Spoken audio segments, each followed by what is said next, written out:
Mi nombre es Lizeth Garay Ríos y este año voy a cursar el quinto año de la Facultad de Medicina. Bien, este es el segundo tema del curso de histología, bueno, del curso que se ha preparado dentro de SOCIEMSE, y es el tejido conectivo. Entonces, primero vamos a hacer un pequeño resumen y un poco de contextualización para entender dónde es que entra el tejido conectivo en todo lo que es histología. Bien, hay cuatro grandes tejidos dentro de nuestro cuerpo. El primero es el epitelial, ese tema ya lo llevaron. El segundo vendría a ser el conectivo, el tercero el muscular y finalmente el nervioso. El muscular y nervioso lo van a llevar posteriormente. Entonces se preguntarán, ¿y los demás tejidos? A veces en la academia o en el colegio hemos visto, ¿no?, el tejido adiposo, dónde está el tejido óseo y demás. Bien, todos estos tejidos van a estar dentro del tejido conectivo. El tejido conectivo se va a subclasificar en tejido conectivo propiamente dicho y tejido conectivo especializado. Bien, entonces, el tejido propiamente dicho va a estar subclasificado en tejido de tipo laxo, tejido denso, tejido reticular y el tejido adiposo. El tejido denso se va a subclasificar también en regular e irregular, siendo el irregular nuevamente subclasificado en colagenoso y elástico. No se preocupen, esto vamos a ir desarrollándolo más adelante uno por uno. Esto solo es un esquema. Entonces, dentro del tejido conectivo también vamos a encontrar tejidos del tipo especializado. Su nombre mismo dice que es especializado, entonces van a ser células que van a conformar este tejido muy específicas, con funciones específicas. Entonces, aquí vamos a tener al tejido cartilaginoso, al tejido óseo y al tejido sanguíneo. El día de hoy nos vamos a enfocar en lo que es el tejido propiamente dicho, ya que los tejidos especializados van a ser desarrollados posteriormente. Algo que debo mencionar y resaltar aquí es respecto a la situación del tejido adiposo. De acuerdo a la bibliografía que uses, este tejido adiposo va a estar clasificado dentro del tejido propiamente dicho o dentro de un tejido especializado. Así que para sus exámenes y demás, pues va a depender mucho de qué bibliografía esté manejando su docente. En este caso, para este esquema he utilizado el libro que es el Garner de histología. Entonces, según el Garner, el adiposo está dentro del tejido propiamente dicho. Sin embargo, este tejido adiposo va a ser un tema aparte, por eso es que no le vamos a tocar el día de hoy, porque va a tener su propio tema, su propia clase. Entonces no le voy a tocar. Lo que vamos a hablar hoy día es del propiamente dicho, laxo, denso y reticular. Entonces, para repasar, hablemos de las funciones del tejido conectivo. De manera general y de acuerdo a las células que van a desarrollar ciertas funciones, de manera general, las funciones van a ser las siguientes. Primero, soporte estructural. Dentro de soporte estructural vamos a tener pues a las células óseas, en sí al tejido óseo, al tejido cartilaginoso y al tejido muscular.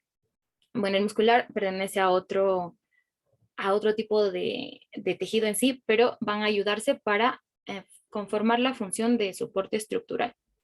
La segunda función es que este tejido conectivo va a servir como un espacio, un medio en el que el intercambio de nutrientes, productos de desecho y moléculas de señalización se va a poder darse al lugar. Es decir, aquí es donde, por ejemplo, las células sanguíneas van a salir a proteger al cuerpo en sí. Entonces, para esto van a emitir moléculas de señalización, que es la famosa quimiotaxis, para que más células sanguíneas puedan venir a ayudar. Entonces, así. En el intercambio de nutrientes, pues se va a dar el intercambio de oxígeno, el intercambio de otros productos también, como los productos de desecho. Entonces, va a servir como un medio. La tercera función es que va a ayudar en la defensa, protección y reparación. Cuando estamos hablando de defensa y protección, estamos hablando específicamente de una función inmunológica. Esto llevado a cabo por células específicas como los macrófagos, todas las células sanguíneas blancas, en básicamente estos dos, ¿no? Y los mastocitos también. Ahora, cuando hablamos de reparación, estamos hablando de funciones como en la cicatrización. Van a haber células que van a ayudar a esto, ¿no? A lo que es la cicatrización. Finalmente tenemos la cuarta función, que es el almacenamiento de grasa. Y esto ya específicamente dado por el tejido adiposo, ¿no?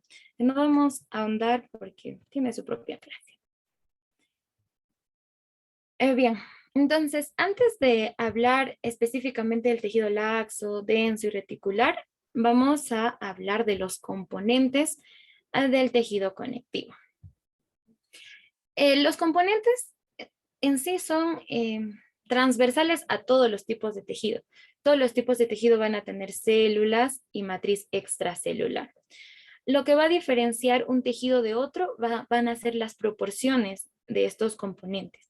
Por ejemplo, en el tejido epitelial, que ya lo han visto, hay una mayor concentración de células, casi nada de matriz extracelular, pero sí tiene. Entonces, en cambio, en este tejido conectivo es al revés.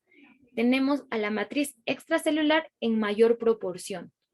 Va a ser como un medio donde todos los elementos, como son las células y demás elementos formes, van a estar como que, como si estarían entrelazadas y superpuestas y demás, ¿no? Imaginemos como, no es exactamente así, pero imaginemos como que un balde de agua y le pongamos muchas cosas, ¿no? Por ejemplo, le pones, antes no teníamos esas bolitas de crecimiento, pues les pones esas bolitas de crecimiento, ¿no? Pero no hasta que llegue al tope, sino solo unas cuantas, ¿no? Entonces, estas van a estar como que nadando en este agua.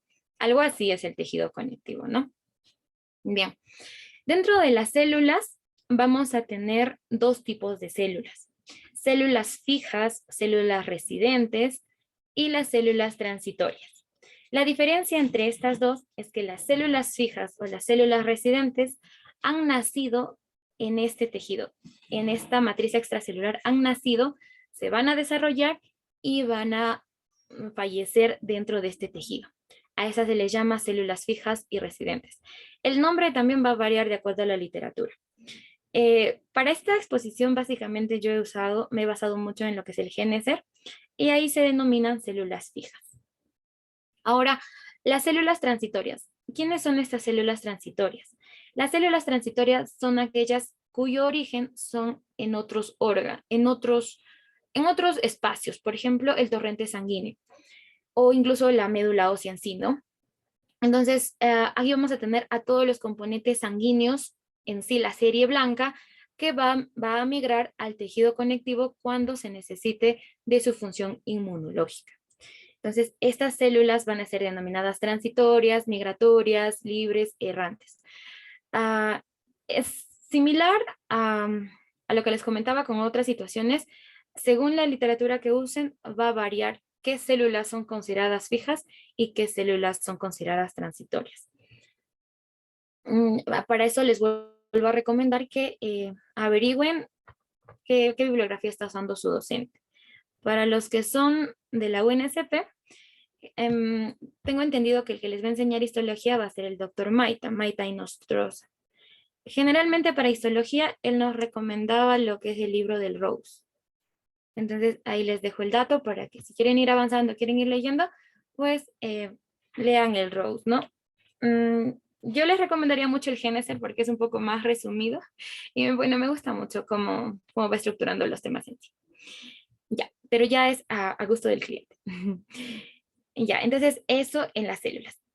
Ahora, la matriz extracelular va a estar compuesta por dos cosas, la sustancia fundamental y las fibras. La sustancia fundamental también es denominada sustancia intercelular. Entiéndase que esta sustancia intercelular es aquella sustancia que está entre las células, ¿no? Entonces, ese es otro nombre. Esta sustancia, después voy a explicarles cuáles son sus componentes específicos. El otro componente de la matriz extracelular van a ser las fibras. Cuando estamos hablando del tejido conectivo, pues vamos a estar hablando de fibras colágenas, fibras elásticas y fibras reticulares. Todos estos entramados que ven, por ejemplo, estos entramados que ahorita estoy recorriendo, pues son las fibras colágenas. Las que vemos aquí más delgadas son las fibras elásticas y las que ven como mallas son las fibras reticulares. Esas van a ser sus características. Entonces, veamos célula a célula, qué características tienen, ¿no? Primero les quería mostrar este esquema de cómo es el origen de las células que van a estar dentro del tejido conectivo. Todo se va a iniciar con la célula mesenquimática indiferenciada. Esta es una célula pluripotencial. ¿Qué quiere decir que es pluripotencial? Pues va a tener la capacidad de convertirse, es decir, de evolucionar en diversos tipos celulares. De esta célula mesenquimática indiferenciada, recordemos su nombre, indiferenciada, que viene de que no es específica, generalmente las células que denominamos totipotenciales, pluripotenciales, se van a denominar indiferenciadas, cuyo sinónimo podría ser no especializadas. Entonces, cuando hablamos de células diferenciadas, pues también estaríamos hablando de células especializadas. Entonces, para que lo tengan eso como dato importante. Esta célula mesenquimática se puede convertir primero en la célula madre hematopoyética. Esta célula madre hematopoyética va a tener la capacidad de en sí desencadenar todas las series sanguíneas, ¿no? Tanto las series blancas como las series rojas. Entonces, de esta célula madre hematopoyética van a salir todas ellas. Lo que nos importa hoy día, de lo que estamos hablando del tejido propiamente dicho, vamos a necesitar aquí mencionar al macrófago, a la célula cebada y a la célula plasmática, porque estas son aquellas células que van a ir al tejido conectivo, incluyendo las células, por ejemplo, el neutrófilo, el eosinófilo, el basófilo, la serie blanca, que van a ir también al tejido conectivo cuando tenga que cumplir su función inmunológica. Esta célula mesenquimática también se puede convertir en un condroblasto que va a ir desarrollándose y va a generar en sí el tejido cartilaginoso finalmente. También puede diferenciarse en adipocito para conformar el tejido adiposo, osteoblasto para conformar el tejido óseo. El que nos importa el día de hoy es el fibroblasto. El fibroblasto va a ser la estrella, el principal dentro del tejido conectivo. ¿Por qué? Porque este fibroblasto se va a encargar de producir casi toda la matriz extracelular. Entonces, este es el que nos interesa el día de hoy. Bien. Vamos a especificar célula a célula, como les estaba diciendo. Vamos a empezar con las células fijas, las células residentes del tejido conectivo. Empecemos con los fibroblastos. Les decía que estos fibroblastos van a ser las estrellas de este tejido conectivo, los principales. ¿Por qué? Porque ellos van a estar encargados de sintetizar las fibras y el material amorfo, es decir, se van a encargar de producir la matriz extracelular. Bien, el origen de estos fibroblastos van a ser las células mesenquimatosas indiferenciadas, como ya les había mencionado, y estos fibroblastos van a ser pluripotentes. ¿Por qué? Porque estos fibroblastos tienen la capacidad de convertirse en adipocitos, osteoblastos, condroblastos y miofibroblastos. Bajo ciertas circunstancias, estos van a tener esta conversión, esta evolución. Por eso es que son células que son las menos especializadas, es decir, son indiferenciadas hasta cierto grado. Recordemos que los miofibroblastos van a ser células bastante especiales. ¿Por qué? Porque van a tener funciones de células musculares y de células de fibroblastos específicamente. ¿Cuándo llegan a cobrar importancia estos miofibroblastos? Cuando estamos frente a cicatrices. Generalmente en las cicatrices van a abundar estas células porque con su función muscular van a tener la capacidad de contraerse.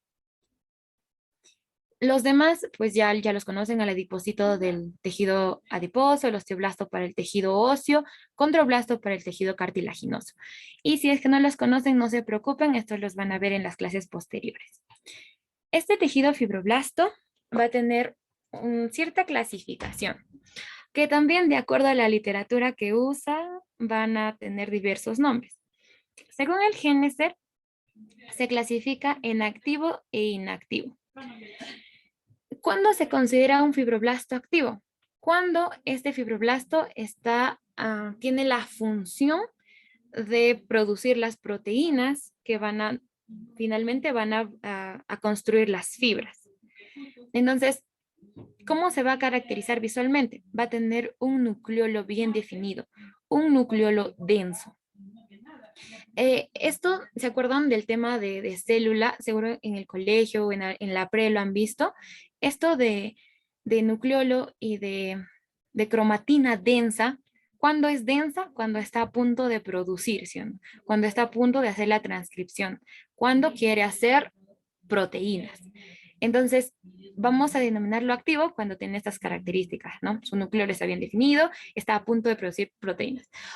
Otra cosa que nos puede indicar que que en sí una célula en general es capaz de producir proteínas es cuando tiene un retículo endoplasmático rugoso prominente. Recordemos que el retículo endoplasmático rugoso es porque tienen ribosomas. Y los ribosomas pues son los encargados, también tienen una gran función dentro de la transcripción y traducción de proteínas. Entonces, este dato ténganlo así de manera transversal cada vez que ustedes vean que el nucleolo es bien definido, que el nucleolo es visual, se puede visualizar con las tinciones, que tiene retículo endoplasmático rugoso, cualquier célula, pues estén pensando en que está produciendo proteínas. Entonces, si ven que una célula que normalmente no tiene estas características y ya en la tinción ustedes lo ven así, estén pensando en que algo está mal. Entonces, eso es algo que deben tener en cuenta. Ahora, ¿cuándo se dice que el fibroblasto es inactivo? Cuando su nucleolo no está definido, cuando su cromatina no es densa, sino es laxa, y cuando no se puede visualizar bien el retículo endoplasmático ni el Golgi, ¿no? Entonces, estos inactivos cumplen más una función estructural, más que una función de producción de proteínas, ¿no? Según otras literaturas, a este inactivo se le va a denominar fibrocito. Ahí es donde viene a tallar lo que es este nombre de fibrocito. Bien, esquemáticamente el fibroblasto va a tener esta forma, es como una media forma estrellada, entre amorfa y estrellada, le podríamos decir, como que no está muy definida, pero es un poco estrellada. Como les decía, miren, este anaranjado tenue es todo el núcleo, pero lo que ven más centralmente es su nucleolo, es decir, es prominente y está bien definido. Por este lado estamos encontrando lo que es su Golgi y por este lado estamos encontrando su RER. Esquemáticamente se ve muy bonito. Ahora, en la imagen central estamos viendo la tinción en hematoxicilina y eosina. Y miren, según lo que nos indican, estos son los fibroblastos. Yo no sé ustedes, pero o sea, difícil se ve, ¿sí? O sea, no, en estas imágenes no podríamos realmente diferenciar su nucleolo, su Golgi, su RER. Casi no. Casi los reconocemos básicamente por su forma, ¿no? Y ya cuando tienes costumbre en sí. Pero en la imagen aquí de la derecha es una imagen de micrografía electrónica y aquí sí se ve genial, miren. Lo que estoy delineando es un fibroblasto. Aquí. Todo esto que ven de negro es un núcleo. Y esta parte media ploma es un nucleolo, es su cromatina en sí. Se dan cuenta que es bastante prominente. Muy bonito se ve en micrografía en sí, ¿no? Ya. Entonces vamos a pasar a otra célula fija, que son los pericitos. Los pericitos van a ser células que rodean a las células endoteliales, es decir, van a estar dentro de los vasos sanguíneos en sí. Ahora, otra cosa que deben recordar es que el tejido conectivo es vascular. No solo se ven fibras y células, también van a estar todo lo que son los vasos sanguíneos, incluso terminaciones nerviosas, ¿no? Entonces es vascular e inervado. Entonces aquí dentro de lo que son los vasos vamos a tener a los pericitos. Estos pericitos van a tener funciones como de contracción. El origen de estos pericitos va a estar en las células mesenquimatosas indiferenciadas y al igual que los anteriores, estos pericitos van a ser pluripotentes. ¿Por qué? Porque estos van a tener la capacidad de poder evolucionar o convertirse en células o diferenciarse en células musculares lisas, en células endoteliales, incluso en un fibroblasto. Según se requiera, según se necesite, pues se va a diferenciar en estas células. Esquemáticamente, esto es un pericito. Mira, lo que están viendo aquí en blanco es como la luz, es lo por donde está transitando en sí la sangre, en todos los glóbulos rojos, todos los componentes sanguíneos, ¿no? Lo que vemos alrededor va a ser el endotelio. Entonces son células endoteliales también.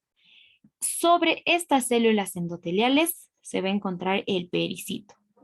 Entonces no debemos confundirlos en sí. Son diferentes. Endotelio, células endoteliales, diferente de pericitos. Alrededor ya de estos vienen ya las células musculares lisas, las células, las fibras elásticas y demás de los vasos, todo lo que puedan contener. En una tinción de micrografía óptica, en este caso es de hematoxicilina eosina, es bien difícil diferenciarlo en sí, porque miren, lo que estamos viendo aquí, estamos viendo el endotelio, y acá se nos señala el pericito, pero a veces pensaríamos que es de continuidad, ¿verdad? Que es lo mismo, pero no, cuando ya tengan experiencia, o bueno, si alguno quiere ser patólogo o anatomopatólogo, pues va a poder observar bien esto, ¿no? Yo tampoco puedo observarlo muy bien así en micrografía óptica, pero recordemos que son diferentes. Las cosas cambian cuando estamos frente a micrografía electrónica y sí se ve excelente, miren. Lo que estamos viendo al centro es en sí la luz y en esta luz pues está un eritrocito, ¿no? Ahí está rondando un eritrocito. Alrededor, como paredes del vaso, como paredes más internas, pues tenemos al endotelio con sus células endoteliales. Desde aquí tenemos una célula endotelial sombreado como en un plomo medio oscuro. Aquí tenemos otra célula endotelial y alrededor de este endotelio recién encontramos a los pericitos. Aquí. Son un poco, en micrografía electrónica ya podríamos caracterizarlo mejor, ¿no? Que los pericitos son mucho más alargados y más pequeños en comparación con una célula endotelial. Y alrededor tenemos lo demás, bueno, las fibras, las células musculares lisas y demás.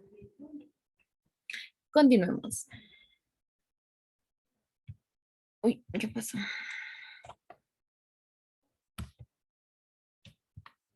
Ok, ya.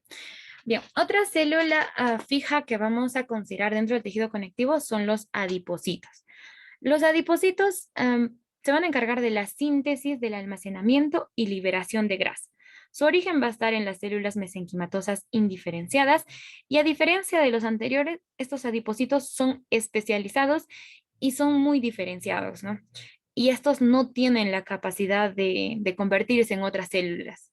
No van a ser pluripotentes, por eso es que son completamente diferenciadas y no van a sufrir división celular. Ustedes miran, ¿y cómo aumenta la grasa?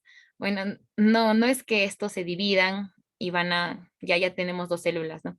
No, sino que las células mesenquimatosas, cuando se tenga, digamos, una necesidad de almacenamiento o síntesis de grasa, pues estas se van a diferenciar en adipocito. Es así como que aumenta, por ejemplo, nuestro tejido adiposo, es decir, nuestra grasa, nuestra grasita, ¿no? En sí.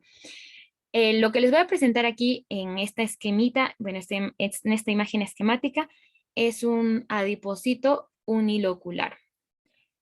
El famoso adipocito, el blanco, de tipo blanco, el tejido blanco, el que se encuentra en los adultos, ¿no?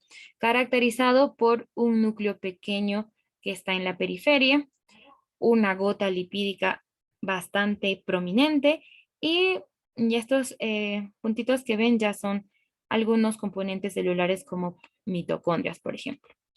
A nivel histológico se puede observar muy bonito, muy bien de hecho, ¿no? Como pueden ver, se ve como una bolita con un puntito. A veces es como un ojo, a veces yo lo asemejaba así, como un ojo, ¿no? Todo esto es el fondo del ojo y esto solo es el iris, por ejemplo.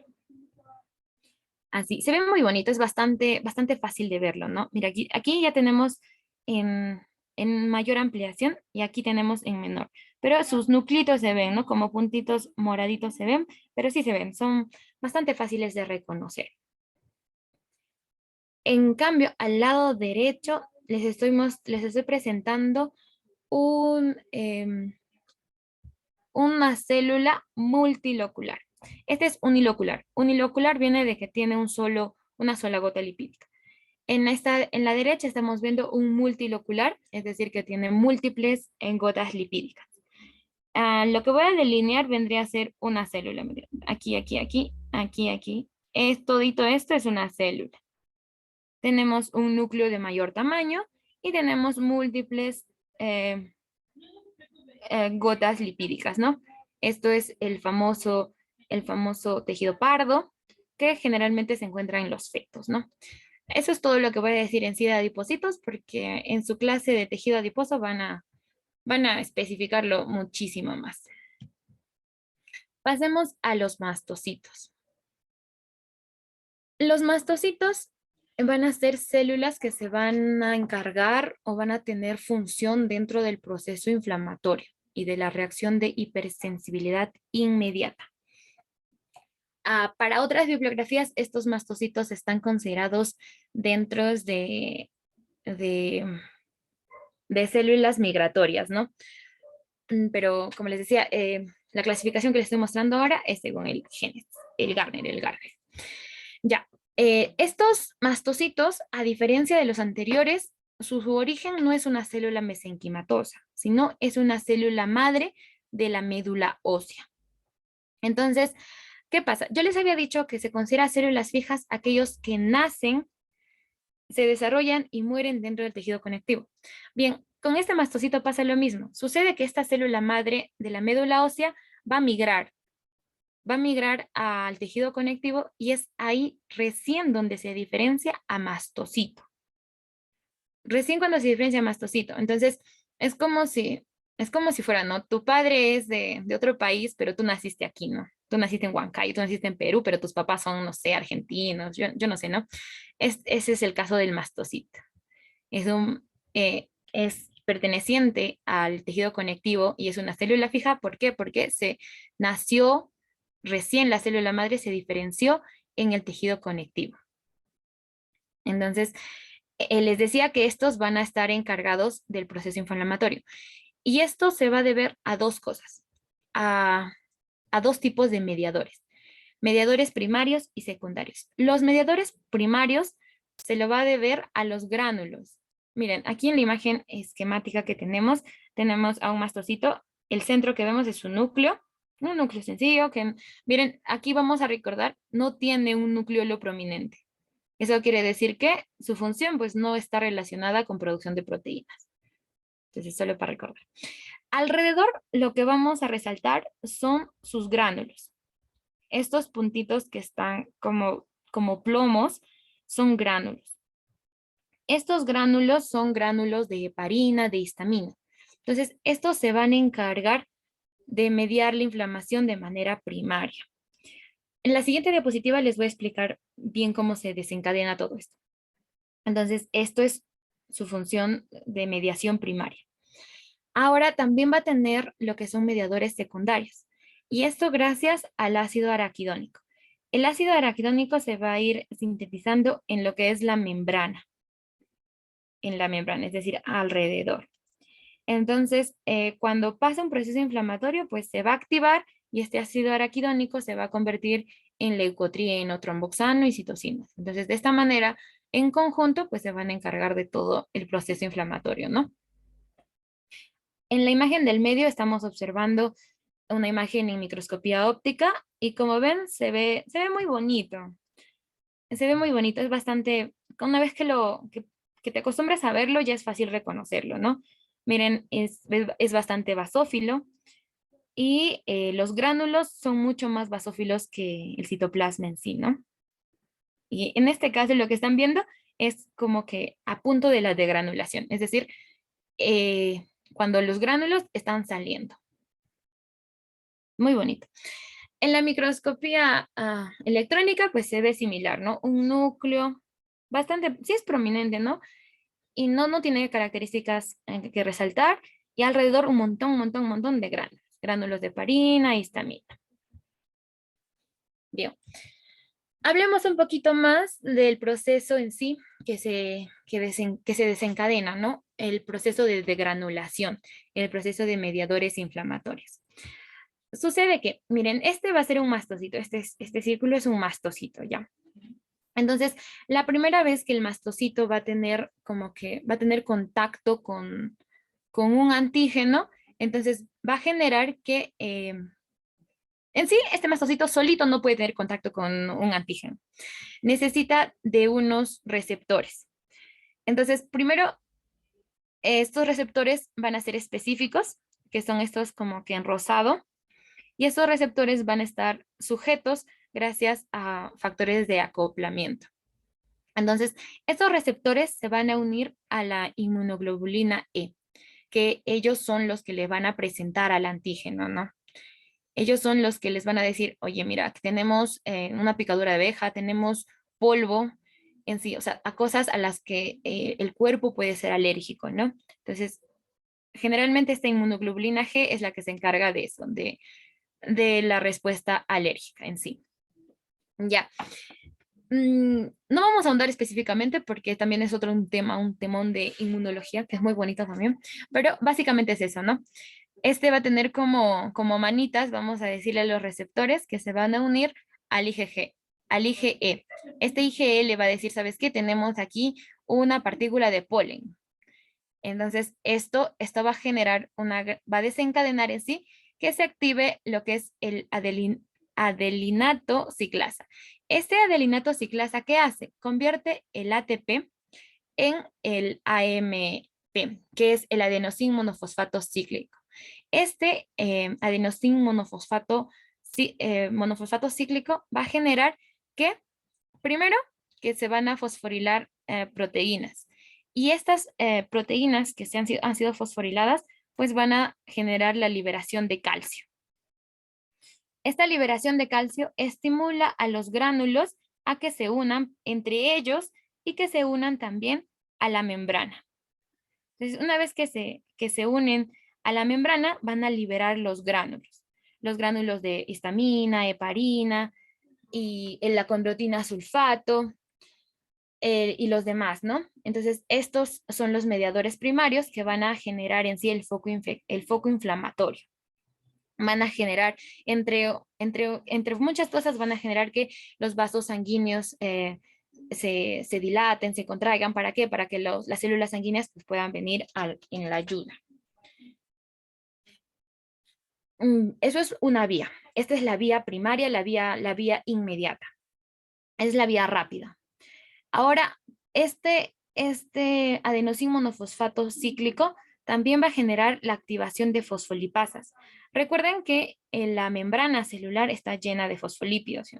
Entonces, en sí, esta activación se va a dar a nivel de la membrana. Entonces, va a generar que el ácido araquidónico se convierta. ¿En qué se va a convertir? En leucotrienos, tromboxanos y prostaglandinas. Entonces, de esa manera también va a contribuir a lo que es el proceso inflamatorio. Recordemos que estos gránulos ya existen, solo están como almacenados y van a ser liberados. En el caso de los mediadores secundarios, como los leucotrienos, tromboxanos y prostaglandinas, estos no están. Estos se desarrollan inmediatamente gracias al ácido araquidónico, ¿no? Es decir, estos no están en reserva, no están en stock. Estos inmediatamente cuando se genera toda esta cascada, pues van a ir siendo secretados y siendo desarrollados, ¿no? Esos serían los mediadores primarios y secundarios del mastocito. Bien, pasemos a otra célula fija, el macrófago. Aquí también el macrófago también es un tema de bastante discusión porque sabemos que el macrófago tiene su origen sanguíneo, ¿sí o no? Entonces dicen, pero no, debería ser una célula migratoria. Bien, el argumento que se usa para clasificarlo dentro de las fijas del tipo celular fijo es que se van a convertir en macrófago recién cuando están en el tejido conectivo propiamente dicho. Es decir, en el torrente sanguíneo, pues, en sí, desde la médula ósea, ¿no? Se desarrolla todo lo que es la diferenciación de la célula madre sanguínea, llega a convertirse en ¿qué? En monocito. Este monocito va a ir, pues, errante por todo lo que es el torrente sanguíneo y cuando este monocito llega al tejido conectivo propiamente dicho, recién se denomina macrófago. Entonces, es por eso que lo consideran también como célula fija, ¿no? Porque recién cuando está en el tejido conectivo podemos denominarlo macrófago. En la sangre es monocito. En la sangre no están los macrófagos, solo los monocitos. Entonces, por eso es que el Garner lo considera dentro de tipo de células fijas. Ahora, van a existir macrófagos específicos, o sea, es decir, que van a tener nombres específicos. ¿Cómo así? Sucede que antes de que pudieran en sí descubrir cómo era el proceso de diferenciación de un macrófago, ya habían identificado estas células en diferentes órganos y no sabían pues cómo, entonces les dieron un nombre. Ahora sabemos que todos estos pues son macrófagos, ¿no? Primero tenemos a lo que es la célula de Kupffer, que se encuentra en el hígado, las células de polvo, que se encuentran en todo lo que es el sistema respiratorio, en los pulmones, las células de Langerhans, que se encuentran en la piel. Entonces, estos son macrófagos que tienen nombres específicos porque se encuentran en órganos específicos. Ahora, a otras células, en sí célula no solo célula como tal, pero otro nombre que deben recordar bastante, hasta patología, esto los va a perseguir, y así que es mejor que lo tengan en claro. Las células gigantes de cuerpo extraño. ¿Qué son estas células gigantes de cuerpo extraño? Esto no es más que una congregación de macrófagos. Es decir, recuerden que el macrófago tiene la función de fagocitar sustancias extrañas, células dañadas y envejecidas. Además, también tiene una función de presentador de antígeno. Ya, muy bien. Quedémonos aquí, en fagocitar sustancias extrañas. Entonces, el macrófago es el más, ¿no? Es una célula grande que se come a las sustancias extrañas, a los antígenos, a los cuerpos extraños. Pero, ¿qué sucede cuando la sustancia extraña es mucho más grande? Entonces, este macrófago pues no se la va a poder comer, ¿no? Entonces, ¿qué hace? Se une a otros macrófagos y forman un conglomerado de macrófagos y a eso se denomina células gigantes de cuerpo extraño. Es así que como ya es mucho más grande, pues ahora sí va a tener la capacidad de fagocitar al cuerpo extraño, ¿no? Aquí en la imagen, que es una imagen de microscopía óptica, podemos observar muy bonito esta célula gigante de cuerpo extraño. ¿Por qué sabemos que es una célula gigante de cuerpo extraño? Porque tiene múltiples núcleos. Miren, ¿ves? Son bastantes núcleos. Eso nos quiere decir que son bastantes macrófagos que se han unido, ¿para qué? Para fagocitar este cuerpo extraño, ¿ve? Están fagocitando. Otra cosa que bastante les van a preguntar o van a hacer mucha relación es que el macrófago va a tener un aparato de Golgi muy desarrollado. Recuerdan que cuando hablamos de célula nada más, cuando hablamos de Golgi, Golgi es como que el digestivo dentro de la célula, ¿sí? Entonces, tiene mucho sentido que en nuestro macrófago pues tengamos un Golgi muy desarrollado, que tengamos lisosomas, porque son con estas sustancias que van a poder digerir a los cuerpos extraños. A ver, una vez que hayan digerido al cuerpo extraño, van a quedar como que ciertos restos de este cuerpo extraño, ¿no? Es como si le tomaran una fotografía o como si que se guardasen una muestrita. Se guardan una muestrita del cuerpo extraño. ¿Para qué? Para que estos puedan presentarles esta muestra a otras células que también cumplen la función fagocitaria, como los linfocitos, como los neutrófilos, como los basófilos, ¿no? Entonces, este macrófago le dice, pues, mira, neutrófilo, aquí tengo la foto no sé, pongámosle un estafilococo ya. Mira, este es un estafilococo, te lo presento. Entonces, los neutrófilos y demás, pues ya van a saber cómo es un estafilococo y así pueden atacarlo cuando lo vean, ¿no? Entonces, este macrófago cumple esa función de presentar a los antígenos, de presentar a los cuerpos extraños a otras células para que se pueda seguir desencadenando la función inmunológica en sí. Bien, con eso habríamos concluido con lo que son las células fijas. Ahora vamos a hablar de las células transitorias. Dentro de las células transitorias vamos a considerar a las células plasmáticas y a los leucocitos, es decir, a los linfocitos, a todos los neutrófilos, basófilos, eosinófilos. No vamos a hablar en sí de los leucocitos porque en tejido sanguíneo lo van a especificar, ¿no? Van a tener esa clase también. Entonces solo vamos a hablar de las células plasmáticas. Y eso también brevemente porque esto también pertenece a otro tema. ¿Quiénes son las células plasmáticas? Las células plasmáticas van a ser linfocitos B. Van a ser linfocitos B que han interactuado con el antígeno, es decir, con el cuerpo extraño y que tienen la responsabilidad de producir anticuerpos. Entonces, ¿cómo se da? Estos linfocitos que tienen pues su reserva en los ganglios linfáticos van a migrar a lo que es el tejido conectivo por el torrente sanguíneo. Entonces, una vez que lleguen al tejido conectivo donde se está produciendo una respuesta inmunitaria, estos van a salir del torrente sanguíneo y pues van a necesitar que les presenten el antígeno, ¿no? Les presentan el antígeno, les presentan al estafilococo y estos linfocitos van a poder generar anticuerpos. Estos anticuerpos pues también son encargados de lo que es destruir a los cuerpos extraños, ¿no? La característica microscópica de esta célula plasmática es un núcleo prominente que es excéntrico, es decir, está lateralizado, está hacia el exterior, no está central como generalmente las demás células tienen, ¿no? Sino al exterior. Y otro que mencionan es que según algunas tinciones específicas, estos van a tener una forma de rueda de carreta. Ahí lo voy a dibujar ya. Estas son las famosas células en carreta, con núcleo en carreta, algo así. Malazo mi círculo. Ya, pero imaginen que es un círculo y que estas son líneas que salen del centro.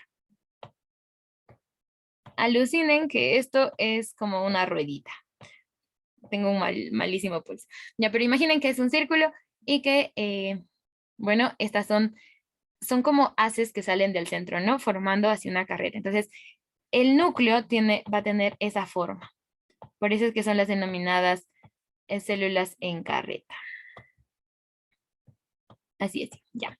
Mejor ya no dibujo porque me está saliendo mal. Ya, entonces, en microscopía ópticas son fáciles de reconocer también. Vamos a reconocerlas primero porque su núcleo es excéntrico. Por ejemplo, vemos aquí, está bastante al extremo, es como un gran ojo, ¿no? Y miren, diferenciémoslo de esta otra célula, que esto vendría a ser un macrófago. Diferenciémoslo, ¿por qué? Porque su núcleo es mucho más basófilo. Siempre acuérdense eso, es mucho más basófilo. Este otro es un poco más eosinófilo, ¿no? Por eso tiende a ser un poco más morado. Entonces, el núcleo de las células plasmáticas son bastante, bastante basófilas. Así que recuérdenlo, chicos. Bien, eso sería en cuanto al componente celular del tejido conectivo. Ahora hablemos de la matriz extracelular. La matriz extracelular les dije que estaba compuesta por la sustancia fundamental y las fibras, ¿no? Bien, la sustancia fundamental también es denominada sustancia amorfa y esta va a estar compuesta por sustancias orgánicas, inorgánicas y orgánicas. Dentro de las inorgánicas, pues tenemos al agua y algunos iones, ¿no? Iones de cloro, de bicarbonato. La sustancia orgánica, que son los proteoglucanos y las glucoproteínas. Hablemos primero de los proteoglucanos. Los proteoglucanos van a tener esta forma. ¿Han visto? Hay como escobillas para vasijas muy alargadas, como para botellas, que no ves, tienen como una parte central de fierrito y de varios lados de manera radial salen como los cepillitos, ¿sí o no? Como las fibras de cepillo. Entonces, algo similar son los proteoglucanos. Tienen una estructura central que es una proteína y alrededor pues tienen tienen glúcidos, por ejemplo, y demás estructuras que se van adheriendo. Entonces, recordemos que el fibroblasto va a ser fundamental para la producción de estos y de las fibras. Entonces, algo que debemos recordar o que les dejo como dato es que en tinción PAS, los proteoglucanos se van a observar de color rojo. Anoten esto. Les va a servir mucho para histología y hasta patología les va a servir. En tinción PAS, los proteoglucanos se ven rojo. Cuando lo tiñamos con Alcian Blue, los proteoglucanos ácidos se van a ver en azul. Aquí por el otro lado estamos viendo las glucoproteínas. Las glucoproteínas no tienen una forma tan estructurada como las proteoglucanos. Tienen una porción proteica y glucosacáridos, ¿no? Que están adheridos a ellas, pero no de manera simétrica, no de manera muy estructurada. El otro elemento de la matriz extracelular es el forme, que en sí son las fibras. Existen 3 tipos de fibras dentro del tejido conectivo. Las fibras colágenas, que son de esta forma, o sea, son como que muy, podríamos decirle rectas, podríamos hasta decirle un poco rígidas. También tenemos a las fibras elásticas, que tienen como la forma de una serpenteada, una forma serpenteada. Están muy condensadas, es como si fuera un resorte. Se dice que si las estiramos, pues llegarían a tener hasta el doble de su tamaño de cuando están enrolladas, ¿no? Vamos a tener también a las fibras reticulares, que son fibras colágenas, pero en forma como que de ramas, en forma de malla, que van a estar unidas así de manera poco organizada, ¿no? O sea, de manera random. Eh, vamos a... Aquí, por ejemplo, tenemos una imagencita que nos muestra que el tejido conectivo va a ser bastante importante para lo que es el sostén del tejido epitelial. Esto gracias a las fibras, ¿no? A las fibras colágenas en sí. Bien, pasemos a hablar un poco más de las fibras. Las fibras van a estar compuestas por proteínas. En su síntesis van a necesitar de proteínas. Entonces, volvemos a repetir, ¿quién es la célula que por excelencia produce proteínas? Pues los fibroblastos. Entonces, los fibroblastos, de manera bastante directa e indirecta, pues van a producir las fibras, ¿no? Colágenos, elásticas y las reticulares. Como les decía, las fibras colágenas tienen una predisposición un poco más recta, rectilínea y rígida. ¿De qué se van a encargar estas fibras? Se van a encargar de sostener, de resistir y de ayudar con lo que es la filtración. Existen como 25 tipos de colágenos, desde el 1 hasta el 25 aproximadamente. Y bueno, cada una pues va a tener no función específica, ¿ya? Pero hay algunas que sí tienen funciones específicas, las demás son con funciones muy, muy generales. Por ejemplo, en el libro del Ross van a encontrar cada fibra de colágeno y cuál es su función y demás, ¿no? Pero no les recomiendo tanto que se aprendan eso, ¿no? Sería un poco de pérdida de tiempo. Apréndanse algunas cosas bastante importantes como hasta el colágeno tipo 6, que son importantes también cuando estamos hablando de malformaciones óseas. Bien, entonces el colágeno tipo 1, 2 y 3 se van a encargar del sostén y la resistencia. Entonces estos son los que van a abundar en el tejido laxo, por ejemplo. El colágeno tipo 4 que se encarga de lo que es la filtración. Bien, anoten estas tinciones que de verdad les va a servir. La tinción, por ejemplo, con hematoxicilina eosina, el colágeno se va a ver de color rosado, porque es bastante eosinófilo. Con la tinción de Mallory Weiss se van a ver de color azul. Con la tricrómica de Mason se van a ver un poco más claras, o sea, no azules, sino un poco más, tirando como un poco para verdosas, algo así. Y con las tinciones de Van Gieson se van a ver más rojas. Rojas. Pasemos a las fibras elásticas, que como les decía, van a tener formas serpenteadas, formas como que de resorte, y estas se van a encargar de la elasticidad. Entonces recordemos que van a haber fibras elásticas en todos aquellos tejidos que necesiten estirarse, ¿no? Por ejemplo, solo mencionemos a los vasos sanguíneos que se contraen y se dilatan, entonces van a necesitar de fibras elásticas. También, por ejemplo, para las funciones alrededor de las vísceras, por ejemplo, del estómago, también necesitamos estas fibras elásticas. El componente o la proteína que compone estas fibras elásticas es la elastina. O sea, fácil, ¿no? Elásticas, elastina. ¿De qué se encarga? Bueno, su función es ser elásticos, literalmente. Las tinciones.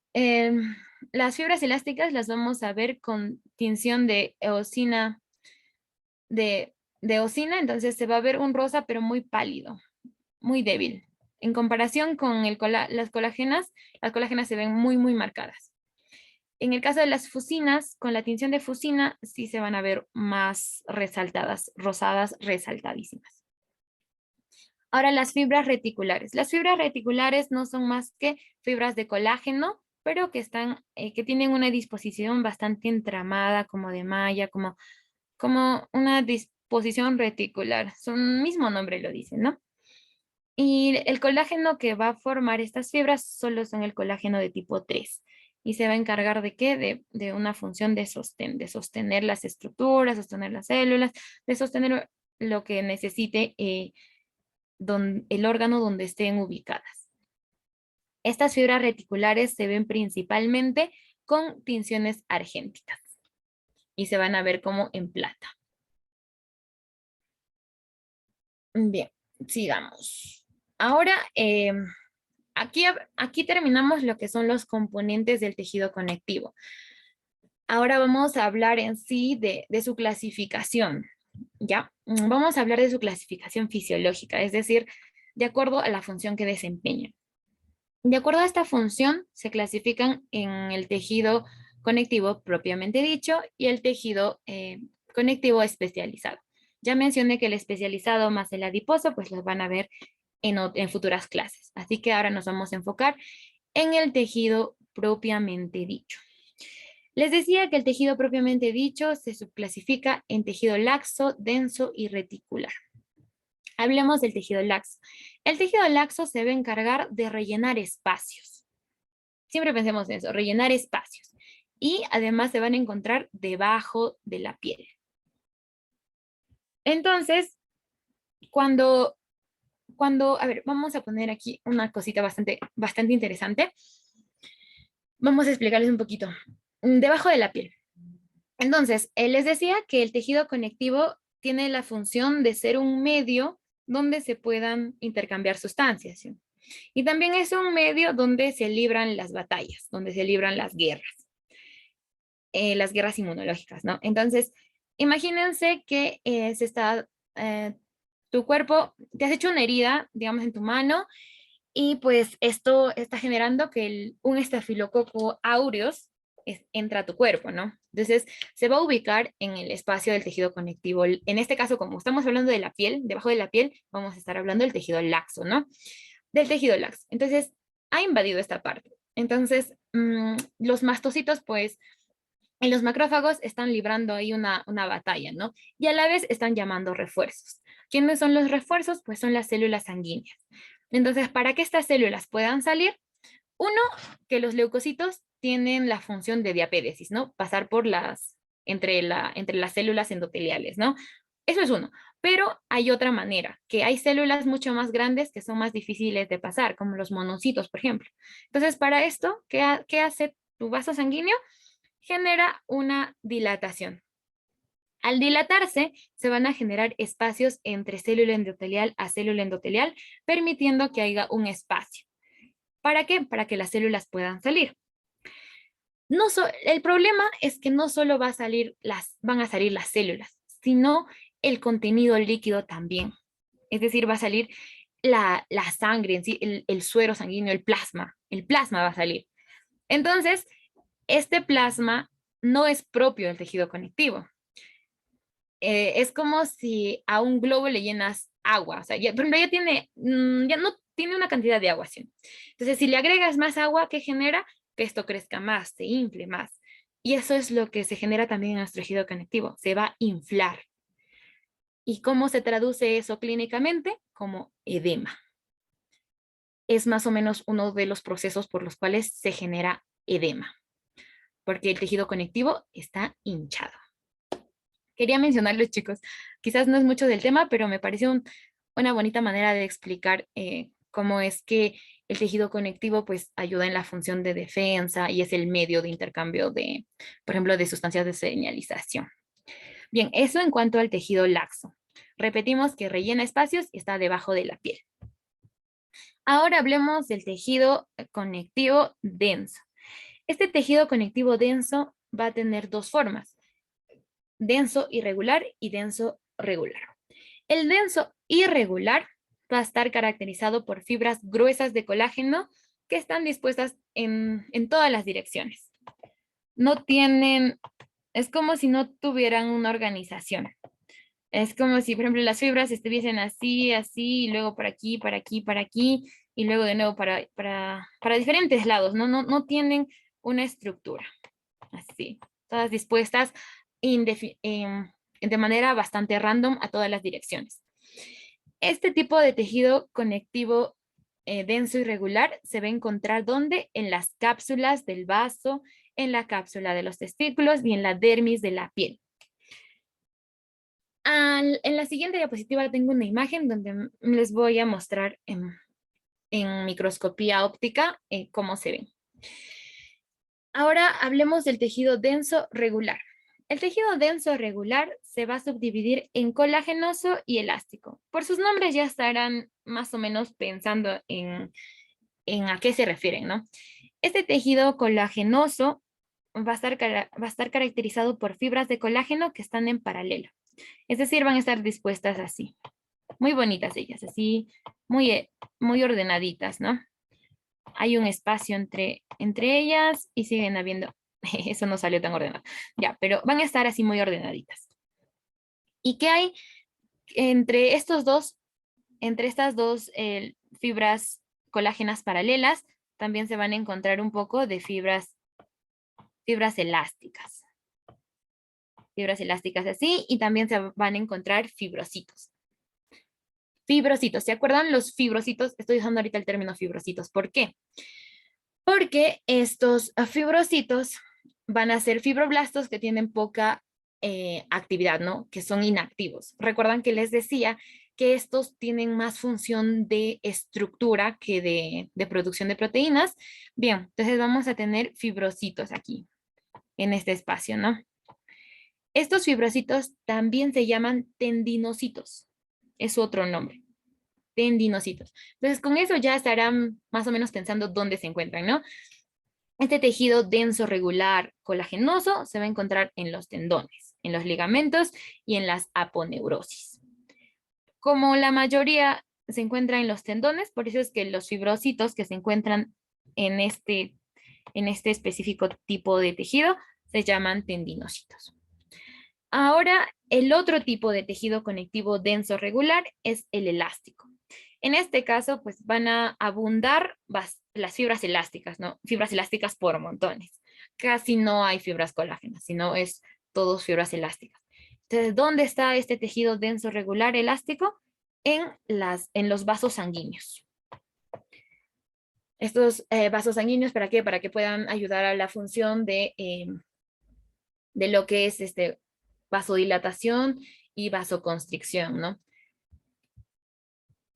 Ya. Ahora, el otro tipo de tejido propiamente dicho es el tejido reticular. Ya les había mencionado que las fibras reticulares son de colágeno tipo 3. Entonces, las fibras reticulares están, mejor dicho, el tipo de tejido reticular está compuesto por fibras reticulares, por ende, de colágeno tipo 3. Recordemos que estos están predispuestos en redes como en mallas, muy entramado la disposición de las fibras, ¿no? Y estos reticulares se van a encontrar en los sinusoides hepáticos, por ejemplo. Entonces, aquí vemos algunas imagencitas. En la primera imagen del lado izquierdo vamos a tener pulpejo de dedo. Entonces, aquí esta línea muy, muy marcada es la que divide la epidermis de la hipodermis. Es decir, la epidermis de la dermis, mejor dicho. Me he confundido ahí. Epidermis, esto es lo que han visto en la clase anterior de histología. Y aquí debajo tenemos la dermis.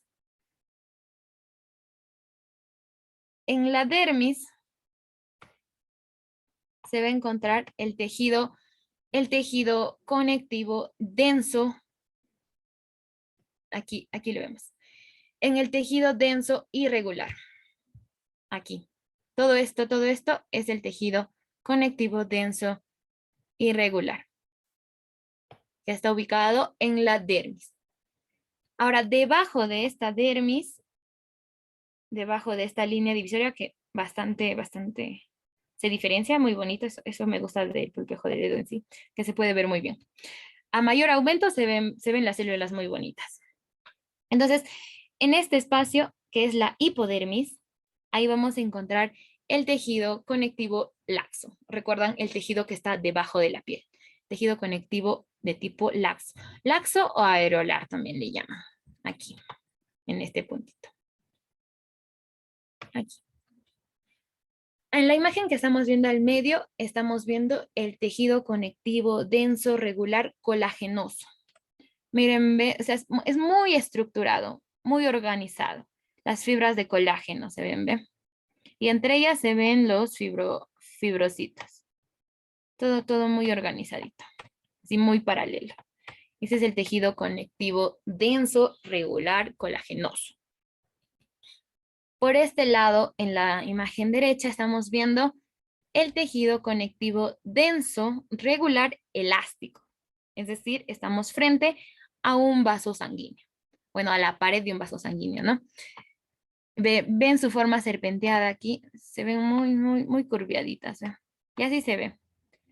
Estas dos imágenes, del extremo izquierdo y del extremo derecho, son imágenes que yo he tomado de microscopio. Cuando estaba yo en histología, pues el docente que me enseñaba era el doctor Ramírez y él nos pedía eso, ¿no? Que buscásemos con microscopio en las láminas y que les tomásemos foto. Luego procedíamos a dibujarlas y a reconocer todas las partes. Así que felizmente esto estaba guardado en mis archivos, estas dos imágenes.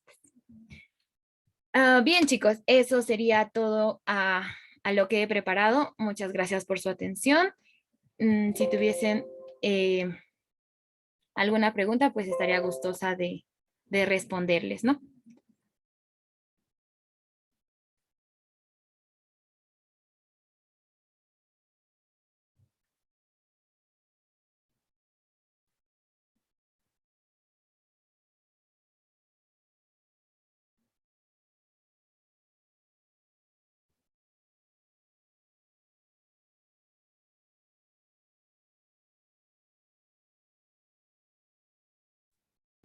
Al parecer no hay preguntas, Lisette.